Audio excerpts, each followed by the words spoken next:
Come in. Welcome. I'm E.G. Marshall. How does a Mediterranean cruise in the sun sound to you? All expenses paid. Not very sinister. Rather pleasant, eh?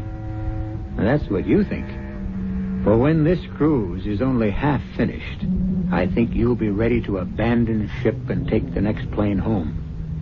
We're on a cruise with Elvira Graham, one of the world's leading fashion designers, her escort, Tony Butler, and her daughter, Marjorie.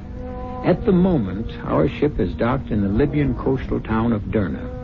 Elvira and Tony have gone sightseeing, trying to find a certain shop they heard about from the ship's captain. This is so deserted. There can't be any stores down here. Oh, it's not a very long alley. Let's look.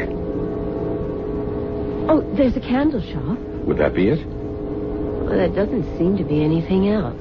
Elvira, I don't like this. Let's get out of here. There's nothing to be afraid of. It's just too strange. We've gone almost the whole length of the alley, and there's nothing but that candle shop. And that's closed. Tony, wait. Look up ahead. The alley doesn't end. It makes a turn. Let's go back.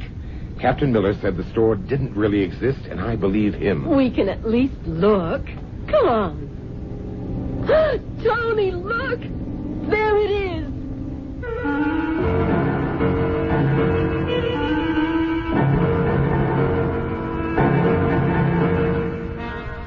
Our mystery drama, The Devil's Boutique, was written especially for the Radio Mystery Theater by Bob Jurin and stars Joan Loring and Robert L. Greene.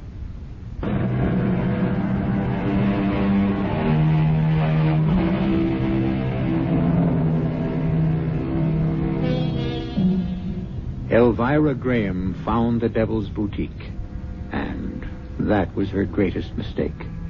She found it on a sunny afternoon in Derna on that Mediterranean cruise. And what happened after that, well, Tony Butler will have to tell us. A year has passed since that fateful afternoon, and at the moment, we're in the office of Lieutenant Morgan, 31st Precinct. Come in, Mr. Butler. Sit down. Thanks. Sergeant McKay says you can identify the body, the lady of the earrings. Yes. Oh, good. We'll go right down to the morgue and... I don't have to see her, Lieutenant. I know who it is. Well, a viewing is absolutely necessary, but we can do it later. Who is she?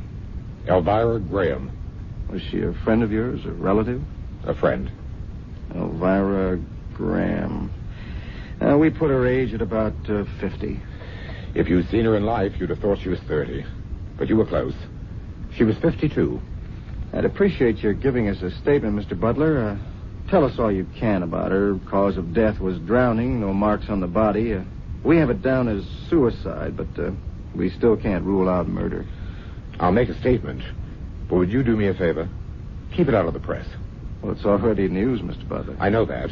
It was the item in the paper that brought me in here. Ordinarily, with an unidentified body floating in the river isn't that much news, but a nude woman in earrings and fantastic lipstick. That's why I know without the shadow of a doubt it's Elvira Graham. And that's why I wish you could keep what I'm about to tell you out of the papers. Well, I'll do what I can, Mr. Butler, but well, they don't have to know every detail. We'll have to release her identity, though. Yes, I see that. A lot of people are wondering what happened to Elvira Graham. And now they'll know. But the woman suffered enough. Yeah, she won't suffer anymore. No, I guess not. She was admired, hated, adored, despised, envied. You say you're a friend. She has no relatives? Only a daughter. I'm here in her stead. The daughter's name? Marjorie. Marjorie Graham. Well, just relax and tell us all you can about Elvira Graham. I'll ask questions later. Elvira Graham was a fashion designer. At her peak, the best. And she had a knack of making sure that no one, but no one, ever looked better than Elvira Graham. It was almost a year ago, in June. She just had a showing of her fall line, and she, Marjorie and I, were starting off on a cruise to relax. I was her escort of the moment. Roger! Bye! Bye!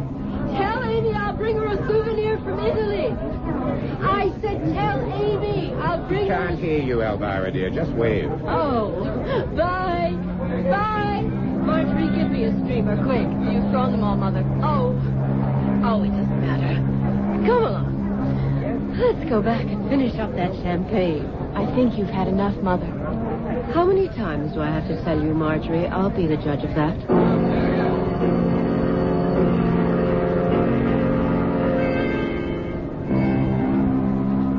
Oh, I'm exhausted. Pour me one more, Tony. Thank heaven Marjorie's gone to her own cabin. She is so tiresome sometimes. Do you think I've had too much champagne, darling? Be honest. Well, you do want to look your best at the captain's table tonight. Sweet, sweet Tony. You have such a knack. For what, I'm not sure yet, but a knack. You're absolutely right. You drink this. I'm going to take a nap. I think I'll go up on deck for a while. Tony, Hmm?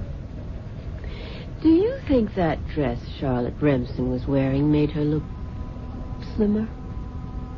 Maybe a little taller? Definitely. You designed it that way. Yes. Made her look almost too attractive, I think. Well, I'm not going to think about work anymore. We're here to relax. Kiss me, Tony. And let Elvira get her beauty rest.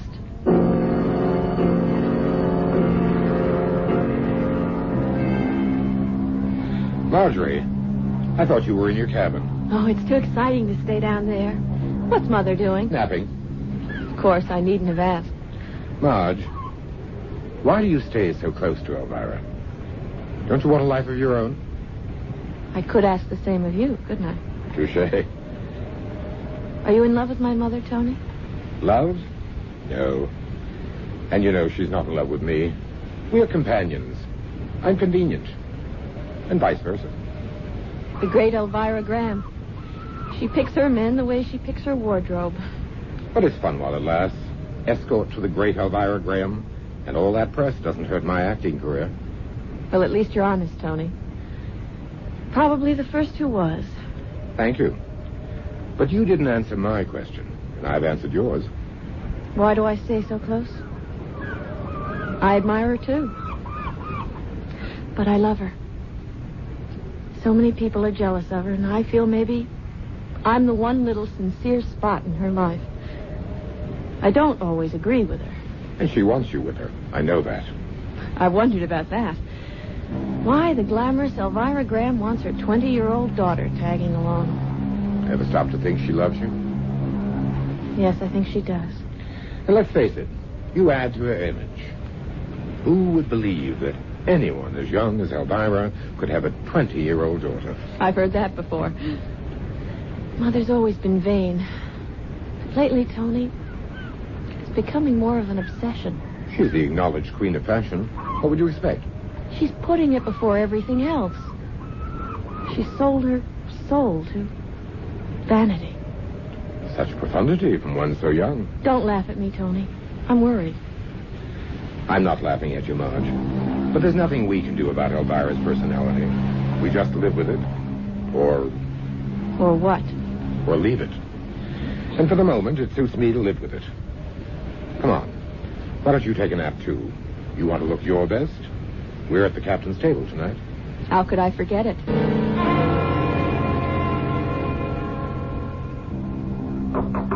Mother? Come in, dear. I just wondered if you were ready to go up for dinner. Tony and I have had a cocktail already. Yes, just about. But I see you're not Marjorie. I am. That's why I came by. But, Marjorie, you're not going to wear that scarf with that dress. Well, yes, I am. Oh, no, dear. The dress is chiffon. It looks fine, but you don't cover a décolleté as low as that with a scarf. It's ridiculous. Besides, it's the wrong color. It should contrast, if anything. But I thought it was perfect. Perfect?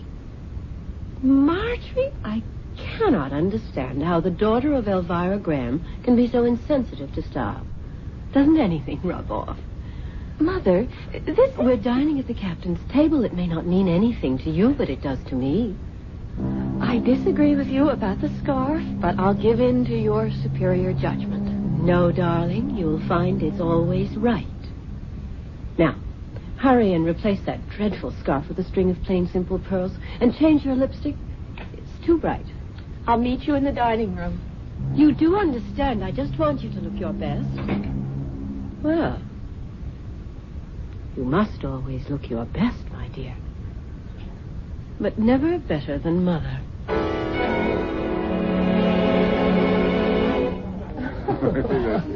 I've never tasted such wine, Captain. A very special vintage, saved for very special guests. Oh, you flatter me, sir. Have some more, Marjorie?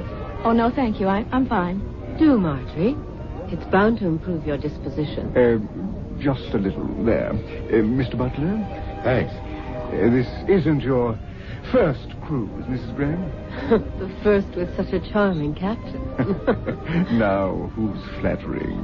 No, I was quite honored to be asked to your table, Captain. Oh, my pleasure, Mrs. Graham. I've been admiring those pearls, Miss Graham. Are they natural? Yes, and matched. Thank you for noticing, Captain. Stunning. Really? I always thought Marjorie's neck was too thick for pearls. Mother?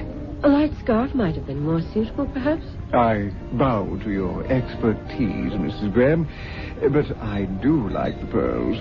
Thank you, Captain. As a matter of fact, I know a place you'd both be interested in. Have you ever heard of the Devil's Boutique? Devil's Boutique? No. Sounds fascinating. It's a little shop in Derna, on the Libyan coast. I've heard some of my passengers talk about it. If it's unusual, it's for Elvira. Apparently, it is unusual, all right. Actually, they tell me the shop itself has no name, and it's very difficult to find, even with directions. How curious. What do you mean? Well, I've had passengers tell me about the unusual things they've bought in this shop. Clothes, accessories, scented candles, everything. Oh, that sounds charming. But I've had others who claim they've never even been able to find it. That's apparently why it's called the Devil's Boutique. Elvira will find it. When will we be in Derna? In about 9 days. Oh, well, there's lots of cruise to enjoy before then. Yes, our first stop is Cadiz. Then we swing into the Mediterranean. Oh, well, here's to the Mediterranean. And the Devil's Boutique. The next few days were filled with sun, shuffleboard, and swimming. Elvira made sure everyone knew Elvira Graham was aboard. She'd spend a half hour deciding on just the right outfit for the time of day she'd make her appearance. Even the shade of her lipstick changed. One color for morning, another for cocktails. We stopped for a day at Cadiz and then slipped into the Mediterranean. There it is, on the horizon. Derna. We'll dock in about 2 hours. How long will we be there, Captain? We'll leave with tonight's tide, about 7 o'clock. Good. We'll have all afternoon for sightseeing. You'll excuse me, I have to get to the bridge. Certainly. I have such a strange excitement about this city, Tony. There's something about the name, Derna. And the challenge of finding that fascinating shop. And this was supposed to be a non-work vacation? There's no such thing for me, and you know it. If I don't keep ahead of the pack, well, besides, it's fun. We'll sightsee in Derna, and I won't leave until I find that Devil's Boutique.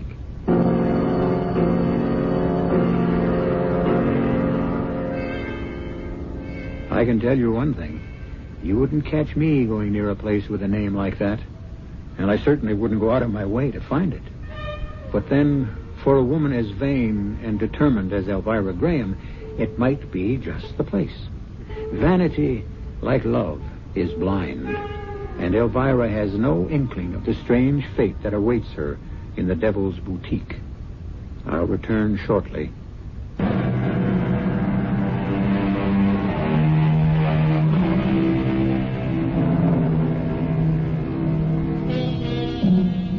Most women are particular about their appearance, which everyone should be. But with some, it becomes an obsession. Elvira Graham was pushed by an ego that demanded to be first, pulled by a vanity that demanded most of her attention. and both were responsible for her downfall. Marjorie, why aren't you dressed? We're going ashore. I'm not going, Mother. I feel like staying on the ship. Well, do as you like. Tony and I are going into town and find that shop the captain told us about. You go ahead. I'll be all right. I just don't feel like going. This is exciting. I've never seen a place like this. I wish we knew where we were going. The captain said follow the main street to the water well and then take the first alley on the right. If it's that simple, how come some people couldn't find it? They didn't want to find it badly enough. Come along, Tony. Why don't we just stroll and enjoy the sights on the way? Time for that later. Here's the alley. First right after the well. You're going down there? Of course. This is so deserted. There can't be any stores down here. Oh, it's not a very long alley. Let's look. There's a candle shop. Would that be it? Well, it doesn't seem to be anything else. Elvira, I don't like this. Let's get out of here. Well, there's nothing to be afraid of. It's just too strange. There's nothing but that candle shop, and that's closed. Well, maybe we could knock and ask. Somebody might be in the back. I think we better get out of here. Oh, I hate to... Wait, Tony, look. Up ahead. The alley doesn't end. It makes a turn. Let's go back. Well, we can at least look. This is crazy. There wouldn't be a store hidden back there. Captain Miller said it was hard to find, and it's probably worth it. I can't imagine why. Tony, look. There it is. There it was, just ahead of us. The windows of a quaint boutique, dimly lighted. And in the window, belts, dresses, slacks, scarves, accessories, beads. Elvira literally jumped with joy. Tony, we found it. And it's open. Come on. Oh, look at the things in this window. Tony, that belt. It is different. It's fabulous. I could design a whole suit around that. Let's go in. The captain was right. There's no name on it. There weren't on any of the shops in the main street either. Here it doesn't seem to matter. Fabulous. Just fabulous. Doesn't seem to be anyone around. I just want to browse anyway. Look at this jacket. There's not a seam in it. How do you suppose... Madame likes the jacket? Oh, yes. It is stunning. One of my favorite creations. You're certainly original. I've never seen styles even resembling these before. And no, I'm not copied. Everything here is quite original. Mrs. Graham is the designer herself. She knows how to judge quality. Ah, yes, Elvira Graham. I am honored. You know me. Anyone remotely concerned with fashion knows Elvira Graham. Oh. Is that not so? Well, yes, but I never thought here. You didn't think that in such a humbled, out-of-the-way shop, one would have heard of you? Well, frankly, no. I keep up with things, huh? And you are... My name is Arch. You don't mind if I look around? That is what my shop is here for, Mrs. Graham. If I can be of service, just call me. I will be in the back. Mm. Oh, I've stumbled onto a gold mine. What do you mean? Why, these styles. The man is a genius.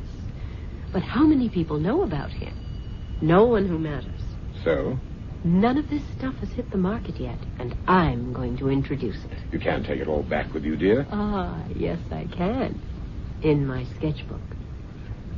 Tony, darling, you're looking at Elvira Graham's newest collection.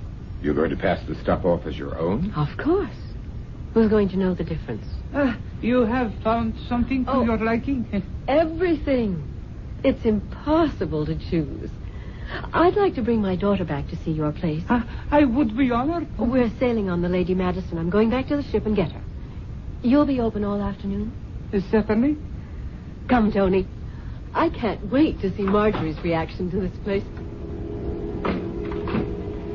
Why all the fuss about Marjorie? I want Marjorie to come back with us so the two of you can distract him while I copy. You think he's not going to notice you in your sketchbook? Not if you and Marjorie help. She'll know how to keep him busy.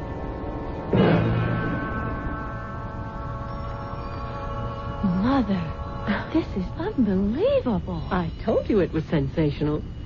I just wish there were other customers around. Now, you know what to do, Marjorie. Yes. I don't really approve. But I'll do it. What'll I do? You stay with me, Tony. You can cover me. Mrs. Graham, you did return. Yes. This is my daughter, Marjorie. I am charmed, Miss Graham. How do you do? This is Mr. Art, the fabulous designer. Marjorie's interested in a pantsuit. She wants to try on a few things. Tony and I'll just browse. As you wish. This way, Miss Graham. I have a few styles here I think might interest you. Well, just stand close, Tony. We'll pretend we're looking closely at these things, and I'll get my sketches. Well, Marjorie, did you find something you liked? I'm taking this blouse. I decided against a suit. Oh, it's very attractive. Well, we must be on our way. We're sailing this evening. Mrs. Graham, did you get all the sketches you need? I did jot down an idea or two. I hope you don't mind. I mean, imitation is the highest form of flattery or whatever. Is that exactly ethical? Oh, Mother. Well, perhaps not, Mr. Arch. I shall tear them up if you feel that way. No. I didn't say I minded. Perhaps we should leave. Tony, Marjorie. One moment, Mrs. Graham. Yes? Please, no hard feelings. I should not have mentioned the subject. After all, I am flattered by your very presence. The great Elvira Graham in my humble shop, huh? Would you accept the token of admiration? Well, I don't quite understand. Have you ever seen anything as exquisite as this? Mother, how beautiful. Wow. Oh, they are expensive earrings, but surely you're not suggesting You that would honor me by accepting them. This is most extraordinary and generous, Mr. Arch, but I don't see how I could possibly. You do me a disservice, Mrs. Graham. I insist. Go ahead, Elvira. It's an unusual gesture. Well, thank you. I wrap them for you. I'll be right back. You ought to accept kindness with a little more grace, Elvira. But he took me so by surprise. I mean, right on the heels of accusing me of spying. He didn't exactly accuse, Mother. Well, I don't embarrass easily, but that was one of the times. Here he comes. Well, here you are, Mrs. Graham. There is no one on whom they will look better. Good day, Mrs. Graham, and bon voyage.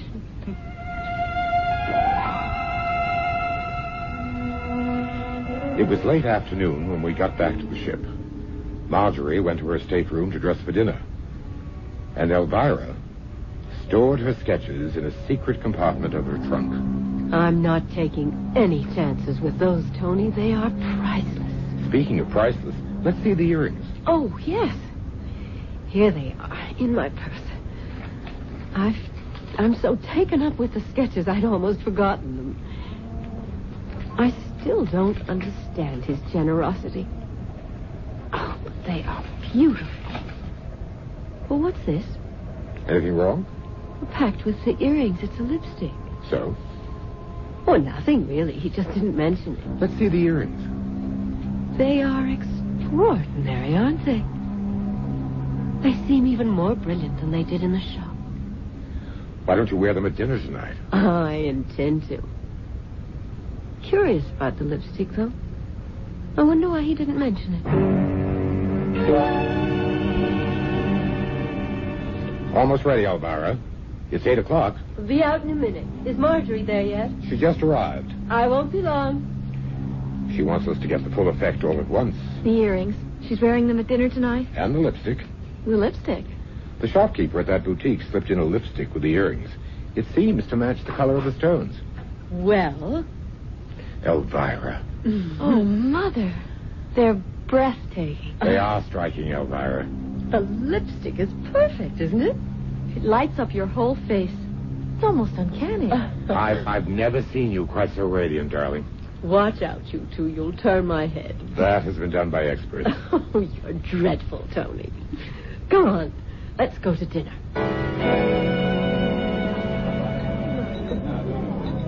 You're turning heads, darling. Everyone's looking at you. Oh? I hadn't noticed. Oh, Mrs. Graham. Good evening. Miss Graham, Mr. Butler. How did you enjoy dinner? Captain Miller, I owe you a million thanks. I found that boutique. And you liked it? It is fabulous. It's going to do great things for me.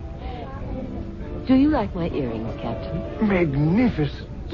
I got them at the boutique. Most unusual. The man at the shop gave them to Mother.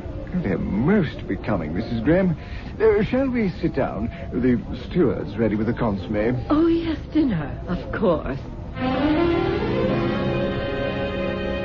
Oh, Tony, it's been the gayest night since we left New York. I think I danced with every man in the room. Almost. Almost? Everyone but me. Oh, but... Well, you hate dancing. You could have sat one out. Be a dear and unzip me. I want to get comfortable and have a last champagne. Here, alone with you. Tony, darling. There. Help me with this earring, Tony. I can't get it off. Let's see. Just clips on. It ought to open up. It won't open. Well, try the other one. I can't budge this one either. Well, this is ridiculous. It's just a little spring. Pull harder. Ow. Sorry, darling.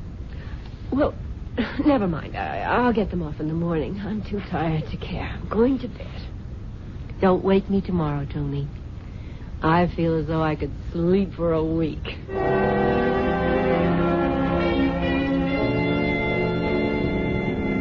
Good morning, darling. It's morning already. Oh, I must look a sight. Hand me that cold cream, dear. Here you are. Oh, I must have been tired last night to leave this lipstick on. You were quite the belle of the ball, you know. You don't mind. The price I pay for escorting the Elvira Graham. Oh. What's the matter? Tony, my lips. The lipstick isn't coming off. What?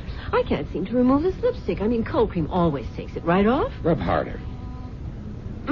It just doesn't seem to work. The earrings. Now the lipstick. The earrings. Last night, we couldn't get the earrings off. Oh, I remember now. They're still on. Yes. I can't open the clasp. I didn't have any luck with them last night either. Try again, Tony. Try. Okay. It's crazy.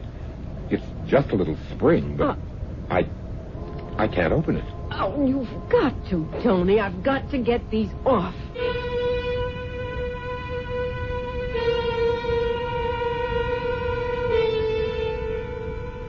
I told you I wouldn't go near a place with a name like the Devil's Boutique. You never know what you're in for. The earrings and lipstick the little shopkeeper gave Elvira were beautiful, all right. And she was immediately attached to them. Wouldn't you say?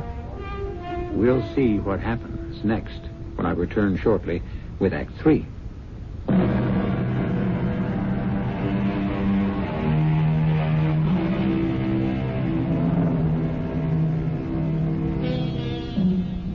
Let's return now to the stateroom where Elvira Graham can't seem to remove her lipstick or her earrings.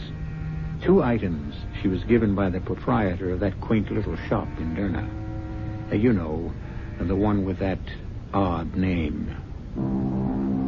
I've got to get them off, Tony. I can't be seen in the morning wearing these. Or the it's just not done. Relax, Elvira. We'll get them off.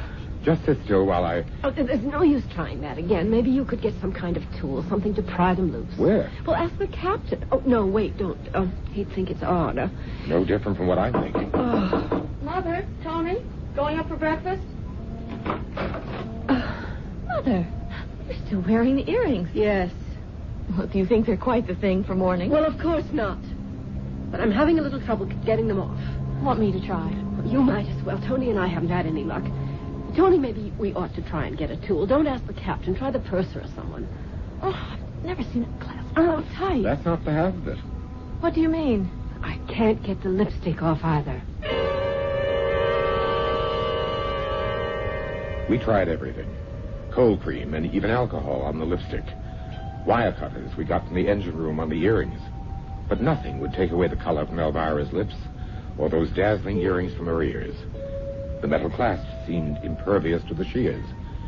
Evening finally came, and Elvira decided she could put in an appearance for dinner. The lipstick and the earrings were appropriate after 6.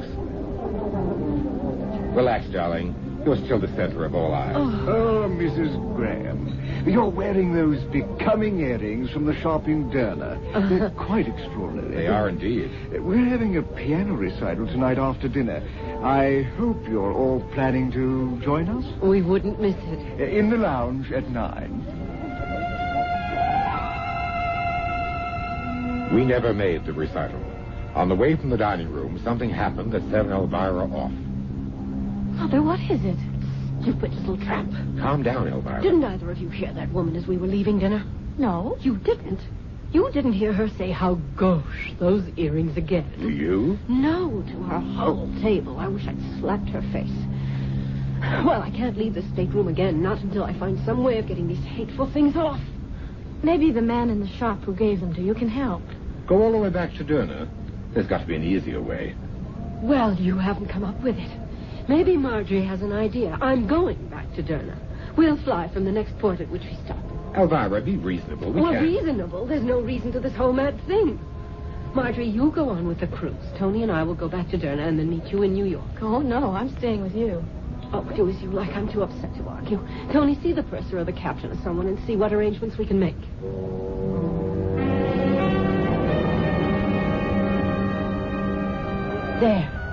There's the window.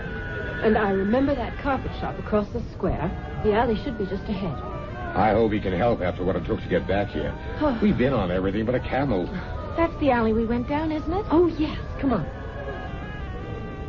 This is it. There's that candle shop. Still closed. Doesn't look as though it's ever been opened.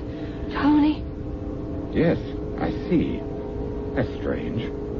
the alley ends in a wall. But it turned off to the left the last time we were here. That's where the shop was. An absolutely dead end. How could they have put up a wall? We were here only 3 days ago. This isn't a new wall, Elvira. Look at it. What? It's hundreds of years old. But this is the alley. We came down and it branched off and we found the shop. I wasn't dreaming. You were both with me. Tony, this is frightening. Well, there's another way in, another alley. I've got to find that shop. I've got to find it. Come on, Marjorie, be quick. Which way did she go? I don't know. Well, she's disappeared in the crowd. Stay close to me. The street's so crowded we can't go fast enough. Oh, Tony, what are we going to do? We pushed through the crowded streets, and finally, after more than half an hour, we found Elvira. Mother! Marjorie!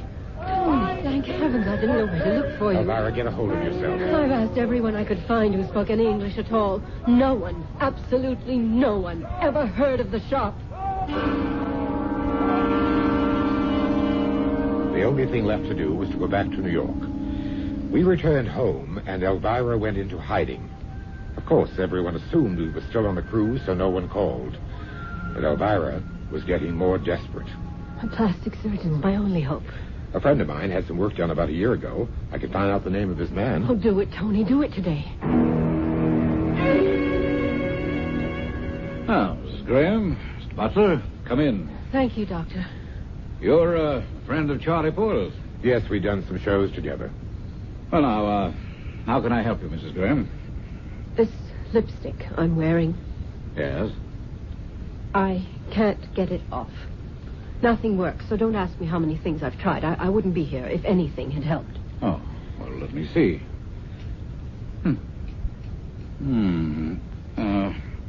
I'm just going to scrape your lower lip a little. It won't hurt. Yes, the color's embedded in the lip tissue. Seems to be a dye. Is there anything you can do? Well, I could try bleach. It would be uncomfortable for a week or so, but probably effective. Do it. I'll do anything to get out of this clown makeup, but that's only part of my problem. There's more. Take my bandana, Tony. Those earrings, Doctor. They won't come off either. They're clasped completely around my earlobe. How long have you had this condition? It's been almost a month. I got the earrings and lipstick in a little shop in Libya, and frankly, they are bewitched. I know that now. Hold still a moment. Yes, the lobes are beginning to swell. And we'll have to work on this.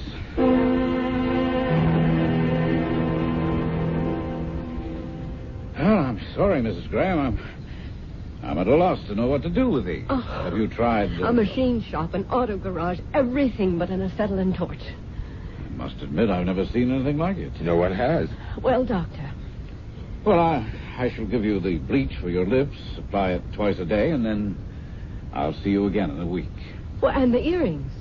You'll have to give them some very serious thought, Mrs. Graham. There seems to be nothing I can do, short of removing your earlobes. Mother, please answer me. Leave me alone, Marjorie. What's the matter, Marjorie? Oh, Tony, thank God you're here. Mother won't come out of her room. She locked herself in hours ago. There's no harm in that. She's going through hell. But I want to help her. You can't help her.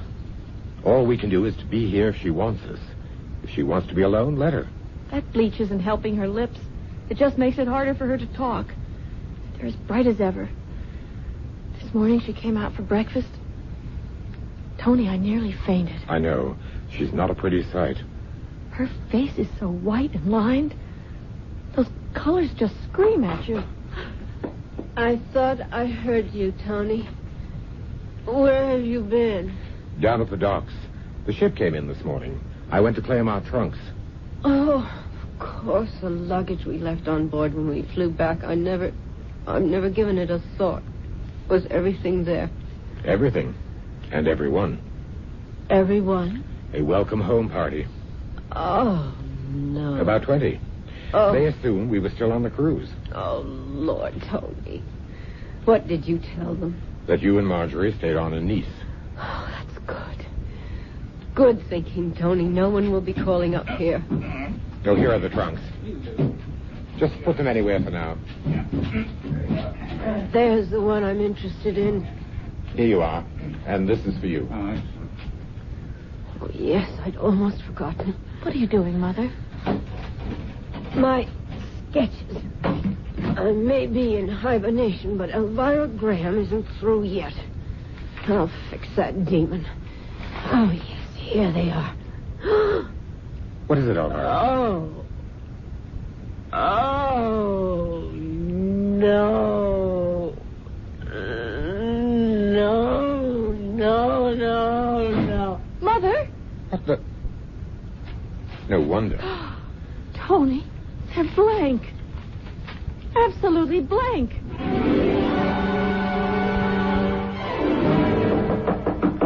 Elvira, please. Mother. You saw them. Blank. Every last page blank. He's cursed me. Elvira, come sit down. Why? What did I do to be cursed like this? Elvira, time can... No. Don't feed me any more of your stupid encouragement. What's the matter with you? Look at me. Clown.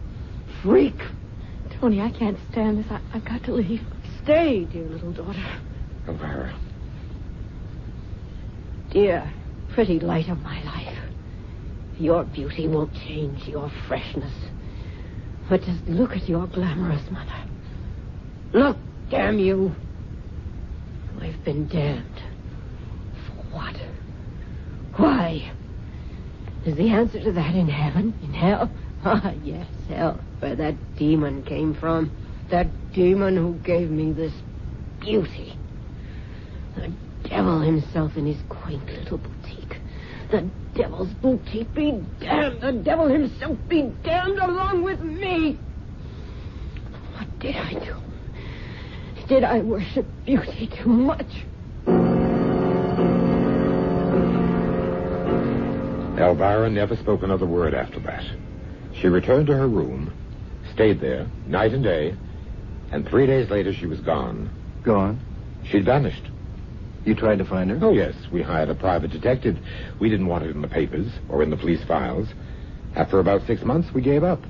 Where do you suppose she's been all this time? Wandering, hiding. I don't know. Well, will you look at her body now? If you insist. I must. Well, that was quite a story, Mr. Butler. You a writer? You don't believe it? I don't know whether I do or not. It's too fantastic to be true. Then again, it's too fantastic to be made up. Well, here we are. Oh, there she... Oh, no. What the devil? The earrings are gone. And the lipstick. Now, do you believe me? Dear Elvira, you were beautiful, determined, and the world's best designer. You were on your way to becoming the greatest. But be reasonable, Elvira, and look at it this way. There wasn't room for the two of us.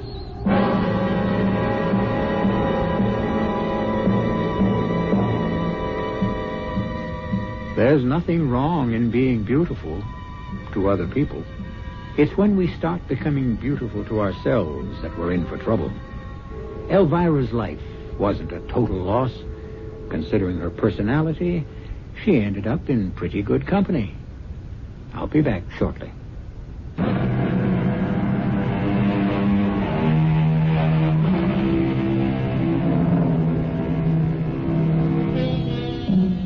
I hope you won't think unkindly about the fashion world because of our play. Those worthy institutions strive to keep us looking our best and do a wonderful job of it. Where would we be without them? In jail for indecent exposure, no doubt. But I would like to leave you with a friendly suggestion. The next time you buy a lipstick, jewelry, a garment, be sure there's a label on it. Be safe. Know your designer. Our cast included Joan Loring, Robert L. Green, Jada Rowland, Bob Caliban, and Ian Martin. The entire production was under the direction of Hyman Brown. This is E.G. Marshall inviting you to return to our Mystery Theater for another adventure in the macabre. Until next time, pleasant dreams.